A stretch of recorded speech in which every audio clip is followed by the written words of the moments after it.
नमस्कार। फ़िलहाल मेरे साथ है स्वास्तिक राज, जो बॉन्गाँव से बिलोंग करते हैं एंड रिसेंटली यूक्रेन से वापस आए हैं।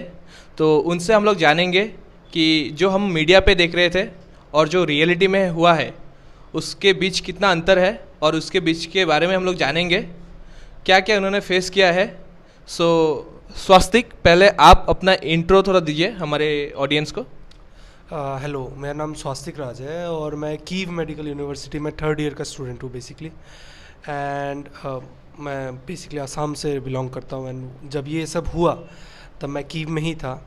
So yes. ओके, पहले हम जानेंगे इनसे इनके स्कूल के बारे में, आपका बॉन्गाँव का स्कूलिंग के बारे में हम लोग जानेंगे। उसके बारे में थोड़ा बताइए, आपका इंटरेस्ट कैसे आया वो कीव जाने का। बेसिकली मैं केवी में था, केंद्रीय विद्यालय में। And many of my friends जो भी इंटरेस्टेड थे साइंस में, सब हम एक साथ ही थे।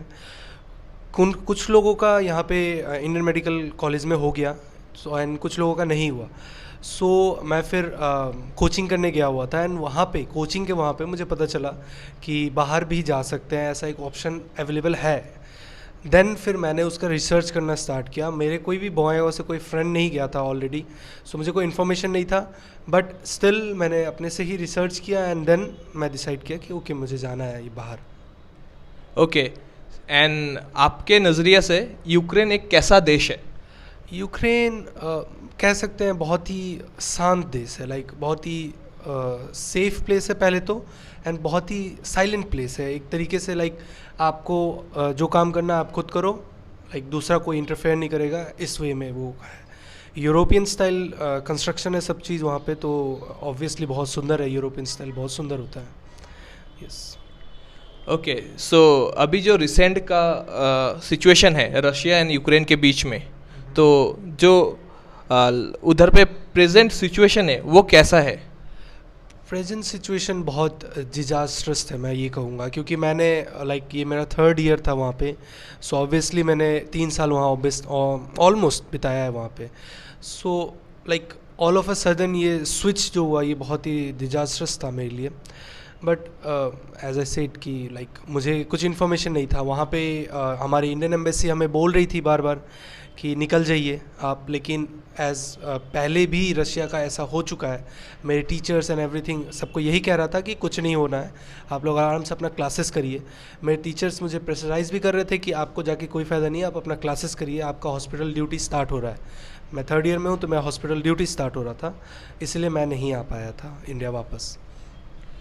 जो कीव शहर है, कीव मतलब आपका जो मेन टाउन है, ठीक है, वहाँ पे जो सिचुएशन था वहाँ पे सबसे ज़्यादा मतलब सुनने में आया इंडियन मीडिया के थ्रू कि वहाँ पे सबसे ख़राब सिचुएशन था। तो सच में वैसा था या? नहीं, सबसे ज़्यादा सिचुएशन ख़राब कीव का नहीं था, सबसे ज़्यादा था खार्किव एंड सुमी का। ये 2 प्लेसेस हैं जो मेरे फ्रेंड्स भी थे। कुछ दिनों पहले तक मेरे फ्रेंड्स वहाँ पे थे क्योंकि इंटरनेट था वहाँ पे। आई डोंट नो, मैंने उनको मैसेज किया रिसेंटली पर वो सीन नहीं कर रहे हैं। वो आई डोंट नो इंटरनेट कट हो गया या क्या कट हो गया, आई डोंट नो। बट कीव, हाँ, कीव को 24 जब स्टार्ट हुआ था तो आई कुड से कि पहला 2-3 ब्लास्ट कीव में हुआ, जो कि वहाँ पे मेन एयरपोर्ट है, बोरिसफिल्स का एयरपोर्ट है वहाँ पे, मेन इंटरनेशनल एयरपोर्ट, वहाँ पे हुआ। मेरा 15 किलोमीटर दूर घर है वहाँ से। अप्रॉक्सीमेटली 4 to 5 AM पे ये स्टार्ट हुआ था।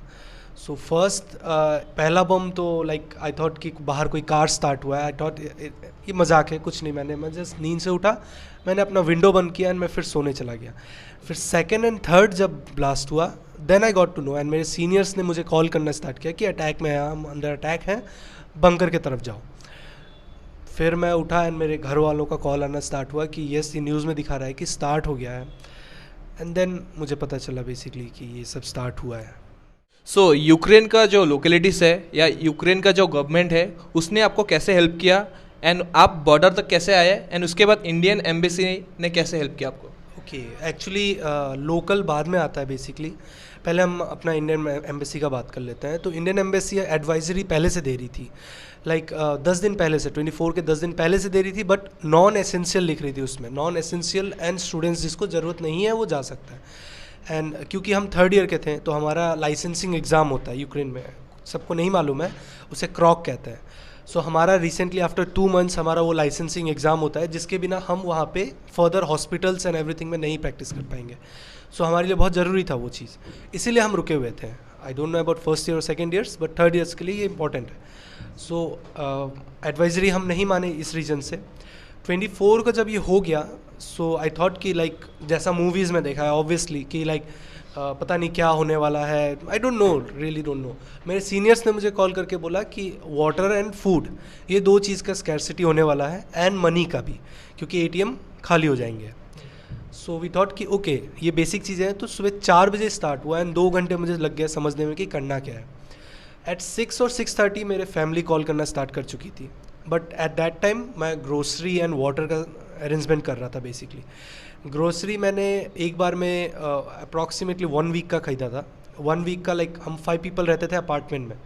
सो मैंने मैक्सिमम सोचा कि लाइक कोई गेस्ट आ गया, लाइक इन द सेंस कि किसी को प्रॉब्लम हो गया, किसी के एरिया में कुछ हो गया, सो कोई फ्रेंड आ गया, इस सेंस में मैंने 6 to 7 पीपल का फूड का अरेंजमेंट कर रखा था. एंड वाटर 40 to 60 लीटर का अरेंजमेंट था मेरे पास. सो मैंने सोचा ओके ये था मेरा. मनी एक्चुअली क्या था कि हम वहाँ का करेंसी ऑलरेडी रखे थे, हमें तो ज़रूरत नहीं पड़ा वो लाइन में लगने का. अराउंड 7 to 8 AM सेलिंग बढ़ चुका था. बेसिकली सेलिंग कम नहीं हुआ था. हमने यही सोचा था कि 2-3 सेलिंग के बाद बंद हो जाएगा, बट ये सेलिंग बढ़ ही रहा था, लाइक कम नहीं हो रहा था. हम जब ग्रोसरी खरीद रहे थे तो द वाइब्रेशन हम फील कर पा रहे थे. बट स्टिल उसके बाद फिर हमने जब ग्रोसरी खरीद लिया एंड हम घर पे आए, इवनिंग अप्रॉक्सीमेटली इवनिंग 4 to 5 जब हो गया, तब हमारे सीनियर्स ने कहा कि बॉम्ब शेल्टर या बंकर्स जाओ. ये 2 सेपरेट चीज़ें हैं. बॉम्ब शेल्टर हो गया कि जस्ट आपके बाहर ही कोई ब्लास्ट हो, एक्सप्लोजन हो, उससे बचने के लिए. बंकर्स हो गया कि लाइक आपको वहाँ पे food and everything supply already है, लाइक अप्रॉक्सीमेटली 1 to 1.5 months के लिए, तो वहाँ पे जाने का. तो हम बंकर्स प्रेफर कर रहे थे क्योंकि बॉम्ब शेल्टर जो था वहाँ पे ऑलरेडी लोकल्स ने कब्जा कर रखा था, and we don't want to fight with them. हमें फाइट नहीं करना था उनके साथ, इसलिए हमने बोला फॉरेनर्स है, हम थोड़ा सा साइड रहते हैं. सो हम बंकर्स में थे अप्रॉक्सीमेटली 12 आवर्स और 13 आवर्स. वो रात हम पूरे बंकर्स में थे. एंड आफ्टर दैट अगले मॉर्निंग हमारा इंडियन एम्बेसी एक्टिव हुआ. लाइक इंडियन एम्बेसी बोलना चालू किया कि व्हाट टू डू. एंड ये डिसाइड करते करते 4 days हो गया. हमें ये समझ नहीं आ रहा था कि करना क्या है. 4 days के बाद जब एग्जैक्ट पता चला हमें कि इसका कोई रेजोल्यूशन नहीं निकल रहा है, हमें निकलना ही पड़ेगा. एट 27 इवनिंग हमारे एम्बेसी ने डाला कि एनी हाउ आप बॉर्डर के तरफ जाइए, पोलैंड, हंगरी, रोमानिया, स्लोवाकिया, यहाँ कहीं जाइए आप. एंड आपने न्यूज़ देखा ही होगा कि पोलैंड का रिसेंटली बहुत सारे वीडियोज़ आए जिसमें स्टूडेंट्स को मारा जा रहा था. Exactly right. सो हम भी उसके लिए बहुत ज़्यादा डरे हुए थे. सो हमने जो हमारे फ्रेंड्स ऑलरेडी जो पहुंच गए थे, हमने पता किया तो Hungary border was the safest as of I know. ठीक है, मुझे जितना पता चला कि Hungary border was the safest place. वो कितना दूर था आपके बंकर से? मेरे बंकर से 1000 किलोमीटर्स दूर था हंगरी बॉर्डर. कोई भी बॉर्डर लाइक कीव से कोई भी बॉर्डर अगर जाना था आपको तो 1000 एंड अबव था, कोई भी 1000 के अंदर नहीं था. द नियरेस्ट वॉज पोलैंड 850 और 860 किलोमीटर. बट जैसा कि वीडियो आप देखे थे, आप डर गए थे, मैं भी डर गया था वीडियो देख के. सो ऑन 28 मॉर्निंग हमने डिसाइड कर लिया कि हमें निकलना है. सो हमने अपना शोल्डर बैग एंड अपना laptop bag, basically lightest luggage जो भी ले सकते थे, हमने वो लगेज लिया. फूड एंड वाटर के लिए हमने एक बैग लिया कि और उसके बाद हम निकल गए पैदल निकले हम. हाँ, पैदल निकल गए क्योंकि हमारे पास कोई कैब एंड उसका ऑप्शन नहीं था. एंड 2 किलोमीटर्स और 2.5 किलोमीटर्स हम चले और उसके बाद हमें कैब का ऑप्शन दिखा मोबाइल पे, कैब आना चालू हुआ. सो हमने क्या किया, कैब कर लिया क्योंकि 28 को जब एडवाइजरी आई थी तो उसमें बोला गया था कि कुछ स्पेशल ट्रेन्स अरेंज किया जा रहा है फॉर इवैक्यूएशन, ऐसा बोला गया. सो वी थॉट ओके हमें ये टाइम पे पहुंचना है. तो हम अप्रॉक्सीमेटली 100 और 150 पीपल थे जो निकले थे, सेम कॉलेज के, सीनियर्स जूनियर्स सब साथ में निकले हम. तो वहाँ पे इंडियन स्टूडेंट्स कितने थे? मेरे कॉलेज में actually maximum people already India में थे क्योंकि अनसर्टेन चल रहा था. क्या 3rd ईयर वालों को ज़रूरी था, तो 3rd year and 4th year and above जो थे वो ज़्यादा थे. जूनियर्स जो रिसेंटली आए थे वही थे एंड मैक्सिमम चले गए थे 24 के पहले. सो हमने 2.5 किलोमीटर्स के बाद जब कैब कर लिया तो हमने ट्रेन स्टेशन पहुँचे। And train station I don't think कि आपने उतना रस देखा होगा। ट्रेन स्टेशन में अगर कैपेसिटी 200 का है तो वहाँ पे 400 पीपल थे। Okay, so 400 out of 400 100 Indian students थे, 300 लोकल्स थे। इस तरीके से रेशियो था अप्रॉक्सीमेटली। सो हमें ऑब्वियसली आउट ऑफ नंबर थे हम, सो उसका डिसएडवांटेज था हमें पर। हम चढ़ने की कोशिश कर रहे हैं तो हमें धक्का मार के निकाल दिया जा रहा था। मतलब वहाँ के लोकल्स आपको धक्का मार के निकल रहे हैं? यस, वो रिफ्लेक्स था, मैं उनको ब्लेम नहीं करता, वो रिफ्लेक्स था बेसिकली भागा दौड़ी में। बट यस, वो अपने सिटीजन्स को ज़्यादा प्रेफर कर रहे थे, दैट्स ट्रू। बट हाँ, हमने जो 100 स्टूडेंट्स थे हमने अपना एक साथ हम हो गए, सो हमें भी जगह मिल गया। हाँ, अप्रॉक्सीमेटली 800 to 850 किलोमीटर्स मैंने ट्रेन में ट्रैवल किया है।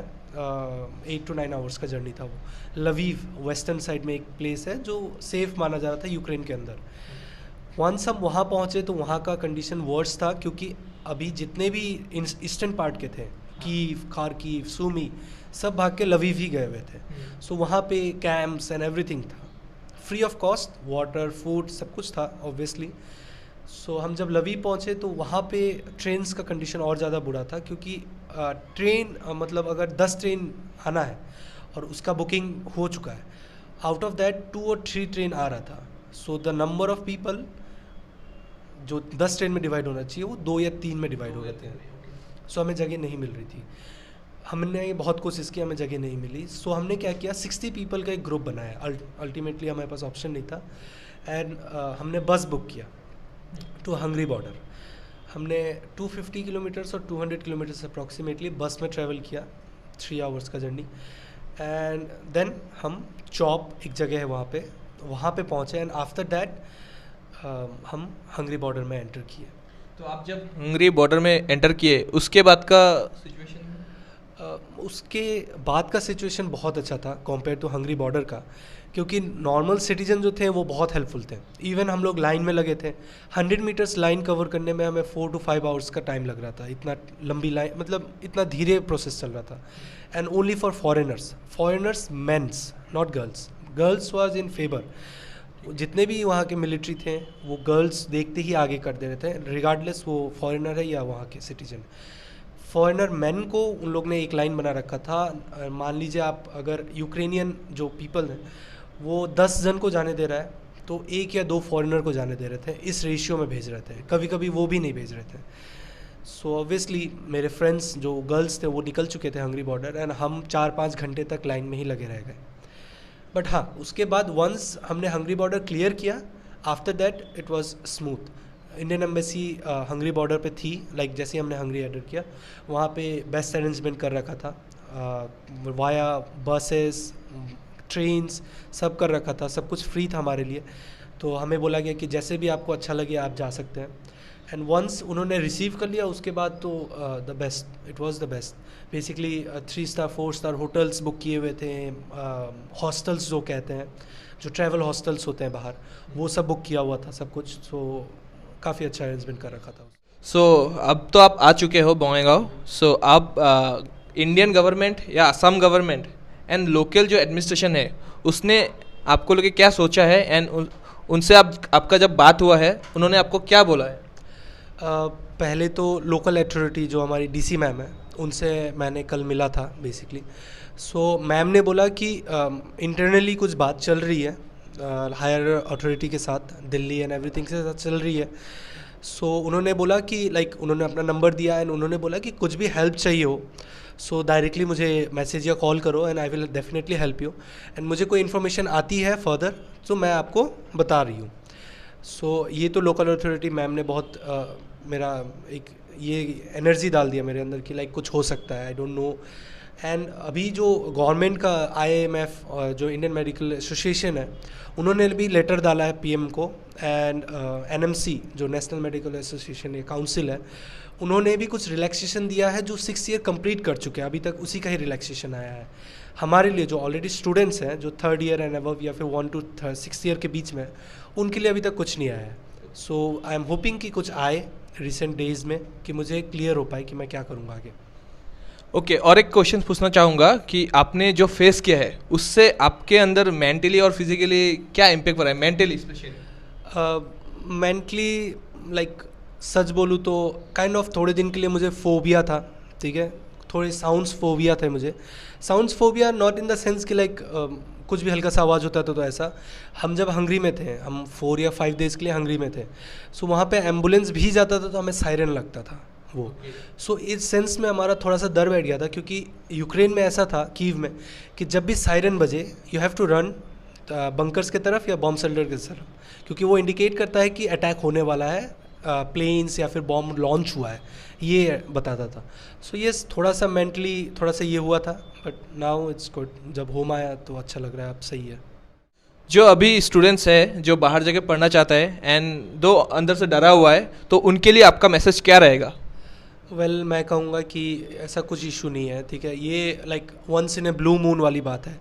ये कह सकते हैं कि कुछ मिसअंडरस्टैंडिंग्स उस कंट्री का कुछ हुआ है जिसके वजह से ये हुआ है। हर बार ये ऐसा होगा ये ज़रूरी नहीं है। सो आई वुड सजेस्ट कि इसमें कोई प्रॉब्लम नहीं है, आप आराम से जाइए। हो सकता है मोस्ट प्रोबेबली 1-2 साल में या फिर लाइक 6 मंथ्स में आप यूक्रेन भी वापस जा सकते हैं, इसमें कोई इशू नहीं है, उसका कुछ ना कुछ रेजोल्यूशन आ जाएगा। सो मैं तो यही सजेस्ट करूँगा कि आप आराम से जाइए, कोई भी कंट्री आप जा रहे हैं, अगर जॉर्जिया जा रहे हैं या फिर कजाकिस्तान, किर्गिस्तान, नेपाल या फिर आप बांग्लादेश, कहीं भी जा रहे हैं, डेफिनेटली आप जाइए, कोई इशू नहीं। एंड आपको अगर मौका मिलता है फिर से यूक्रेन जाके कंटिन्यू करने का, तो आप डेफिनेटली मैं प्रेफर करूँगा यूक्रेन जाना। मुझे यूक्रेन बेसिकली बहुत ज़्यादा पसंद है। वहाँ का नॉट ओनली स्टडी मैटर की बात की जाए तो स्टडी ऑब्वियसली थोड़ा सा इंडियन कंपैरिजन में थोड़ा सा वो 1920 वाली बात है, but as per the nature and the people वो बहुत अच्छा प्लेस है।